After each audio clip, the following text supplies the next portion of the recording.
O repórter Tiago Ramos está no Salão Verde e tem outras informações ao vivo sobre a pauta do plenário. Tiago, de que forma os destaques à medida provisória 527 podem alterar a proposta original? Adriana, bom dia. Completamente. Por exemplo, um dos pontos centrais aí do RDC é justamente a possibilidade de contratação integrada. Uma única empresa faria o projeto e executaria esse projeto. Hoje são necessárias duas licitações, uma para fazer um projeto e outra para que uma empresa possa executar esse projeto. A oposição diz que esse regime de contratação integrado pode gerar margem para irregularidades. O PSDB apresentou um destaque justamente para acabar com essa possibilidade de uma contratação integrada. Eu estou aqui com o vice-líder do PT na Câmara, vice-líder do governo na Câmara, deputado José Guimarães. Deputado, há mudanças no RDC ou não? O governo pretende fazer alguma mudança nesse texto?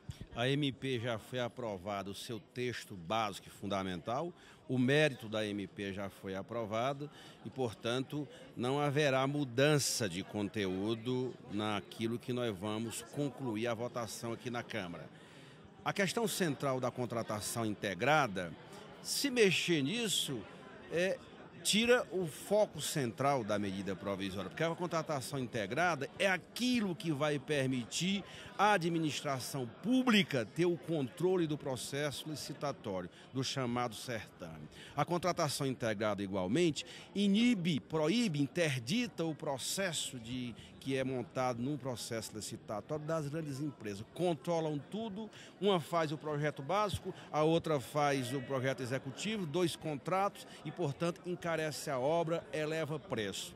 Esse regime diferenciado é moralizador, ele moraliza a lei das licitações no Brasil. A oposição diz que é imoral a questão do sigilo que esse projeto traz, impedindo que os órgãos de fiscalização atuem durante toda a fase de licitação. O que o senhor tem a dizer sobre isso? Não é verdade, porque o texto da medida provisória, o texto do RDC, do meu PLV, é claro, durante o certame, entre abrir o edital, lançado o edital e concluído o edital, os órgãos de controle terão acesso. Ou o Tribunal de Contas da União não serve para fiscalizar, ou a CGU não serve para fiscalizar. É exatamente esses órgãos que vão permitir que a administração pública não fique mais nas mãos das grandes empreiteiras. Porque é disso que se trata o debate aqui na Câmara. Há um conluio no sentido de interditar uma medida moralizadora, modernizadora e que dá eficiência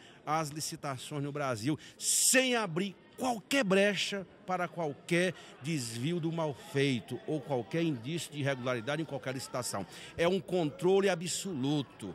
O TCU vai exercer a fiscalização durante a licitação. Vencida a empresa, vencedora, todo mundo vai saber o valor da obra. Amarra, alguém vai ter que ter responsabilidade na execução de uma obra como não tem atualmente. Deputado, a Adriana lá no estúdio gostaria de te fazer uma pergunta. Eu queria te pedir que colocasse o ponto de volta. E enquanto isso, eu só queria que o senhor confirmasse uma informação. Não haverá mudanças no texto da MP 527, é isso? Se depender de nós aqui da Câmara, não.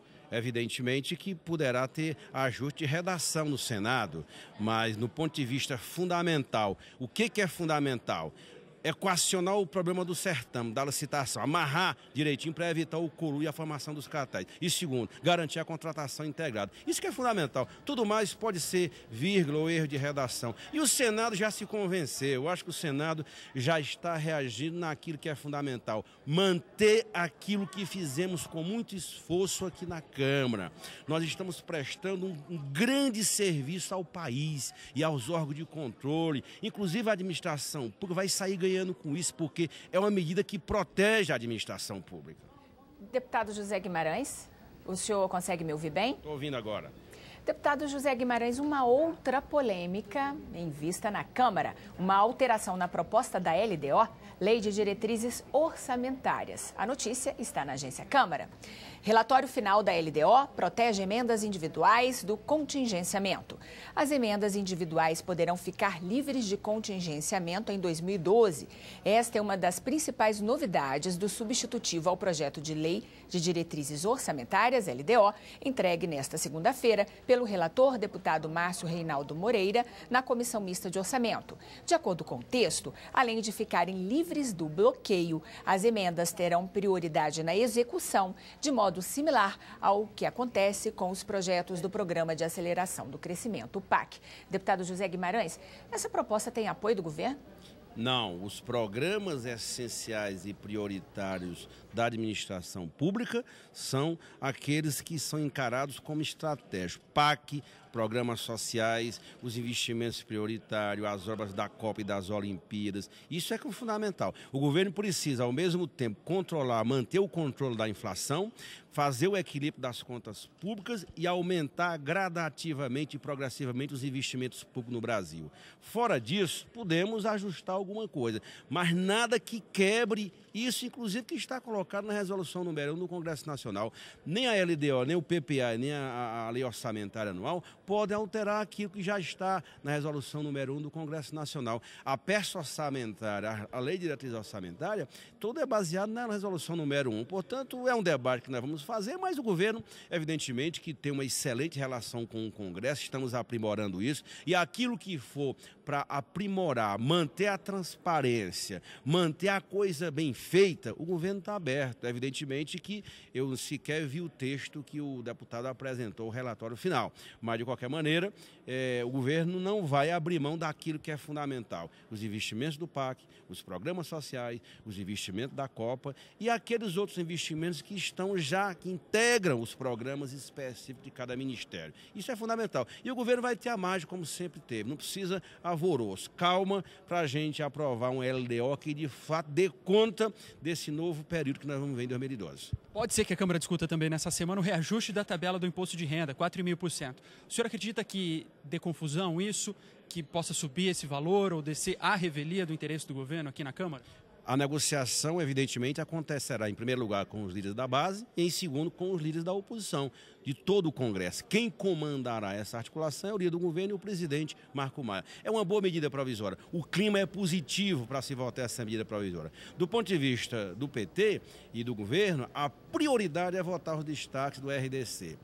Se a semana nós concluirmos, depois desse imprensado do feriadão, votando os destaques do RDC hoje e amanhã, para mim, já ganhamos a semana. Estamos fazendo aquilo que a sociedade brasileira espera. É o Congresso ter responsabilidade naquelas votações que são polêmicas. E nós estamos já agindo com o máximo de rigor. Em todos os momentos, eu vou concluir dizendo, nós negociamos com a oposição, conversamos.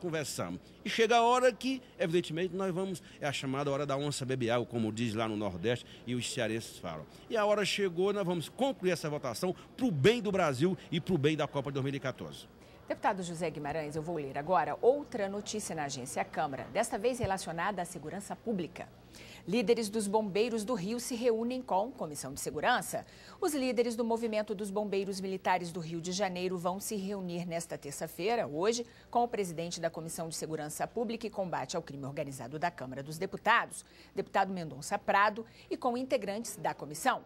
O encontro será realizado às 16h na sala de reuniões da comissão no anexo 2. O cabo Benevenuto da Sillo, principal representante do protesto por melhores salários e condições de trabalho, realizado no quartel central da corporação no início do mês, vai iniciar em Brasília uma campanha para aprovar a anistia dos 439 bombeiros presos na manifestação. Deputado, essa questão específica do Rio de Janeiro remete para uma questão nacional, a remuneração dos policiais. A votação da PEC 300, que cria um piso salarial para a categoria, deve ser concluída quando aqui na Câmara? O primeiro turno já foi votado. Quando deve ser votado o segundo turno? Em primeiro lugar, é importante dizer da minha solidariedade, aí como deputado do PT, aos bombeiros do Rio de Janeiro. Não falo aqui pela bancada e nem pelo governo. Falo como deputado, minha solidariedade aos bombeiros militares do Rio de Janeiro. A anistia que foi aprovada no Senado pode sim também ser aprovada aqui na Câmara. Em segundo lugar, o presidente Marco Maia compôs uma comissão interpartidária para discutir a PEC 300. O problema da PEC 300 é fundamental. Primeiro, ter um piso nacional para os policiais, correto, temos que ter, e o governo é favorável a isso. Segundo, o que nós precisamos discutir é como é que fica a composição financeira desse Fundo Nacional, de onde sai o recurso para pagar o piso nacional. Os estados chegam e dizem, nós não temos como pagar, e jogam o problema no colo da União. Não, é uma ação que tem que ser feita conjuntamente. Eu sou favorável à PEC 300, desde que se feche um acordo com os governadores, porque não basta rebolar o problema da segurança pública, o problema nacional, mas a Constituição diz, é claro, que é responsabilidade dos estados, bancária a questão da segurança pública. Por outro lado, é evidente que é inaceitável. Tem policial que ganha R$1.900, R$1.200, São Paulo é R$900 mil. Como é que um policial desse vai fazer segurança à sociedade? Ele tem isso como atividade de bico e não como uma atividade típica de Estado. Eu acho que nós temos que enfrentar esse debate. Não é rebolando o problema para a União. União e Estados precisam buscar uma solução. E esse é o entendimento da casa. O presidente Marco Maia compôs uma comissão e nós estamos discutindo isso sem pressa, sem assodamento. Deputado, para encerrar, a gente está falando do que vai ser votado, do que não vai ser votado, quando na verdade tem um projeto tramitando aqui na casa em urgência urgentíssima, o Pronatec, que pretende estimular a criação de vagas de ensino profissionalizante. O governo vai retirar o pedido de urgência urgentíssima desse projeto ou vai partir para a votação disso também hoje? Olha, é uma votação fundamental, é um projeto fundamental para o país. O que o governo tem investido no ensino profissionalizante, e eu dou um testemunho do meu estado, o estado do Ceará e o Nordeste brasileiro. Se der para votar o projeto, por mim não tiraria a urgência. Evidentemente que tem que haver a negociação, mas esse projeto é fundamental para a educação profissionalizante do Brasil.